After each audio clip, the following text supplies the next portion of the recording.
તારીખ 22/11/2025 આજના જનરલ નોલેજના પ્રશ્નો અને જવાબ 1. ભારતમાં ડિજિટલ ડિવાઇડનું સર્વેક્ષણ કયા રાઉન્ડ હેઠળ થયું?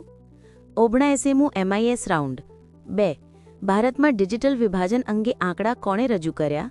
MOSPI. 3. દેશના સમુદ્રી બંદરોની સુરક્ષાની જવાબદારી કઈ ફોર્સને છે? CISF. 4. ભારતમાં હાલમાં કઈ નવી બેટરી ટેકનોલોજી પર સંશોધન થઈ રહ્યું છે? Zinc ion battery. 5. આંતરિક જળમાર્ગોના વિકાસ માટે કઈ સત્તા જવાબદાર છે? IWAI. Inland waterways authority of India. 6. COP 30 માટે રજૂ કરાયેલ પ્રારંભિક ડ્રાફ્ટ શું છે?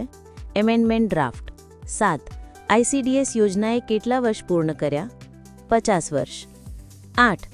અંડમાન નિકોબાર માટે કયા વિભાગે ભારે વરસાદ અને હવામાન ચેતવણી આપી? IMD. 9. અર્થ સમિટ 2025-26નો મુખ્ય ફોકસ શું છે? ગ્રામ્ય ઇનોવેશન દ્વારા વૈશ્વિક પરિવર્તન. 10. અર્થ સમિટ 2025-26 કોના સહકારથી આયોજિત થાય છે? નાબાર્ડ અને IAAMI. 11. કોર ઇન્ડસ્ટ્રીઝ સૂચકાંક કયા ક્ષેત્રને દર્શાવે છે? આધારભૂત ઉદ્યોગો. 12. ભારતમાં તમામ 4 શ્રમ કોડો અમલમાં આવ્યા છે? હા, અમલમાં આવ્યા છે. 13.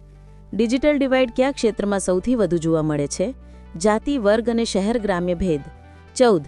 ભારતમાં TB કેસોમાં કેટલો ઘટાડો નોંધાયો? આશરે 21% ઘટાડો. 15. TB મૃત્યુદર કેટલો ઘટ્યો?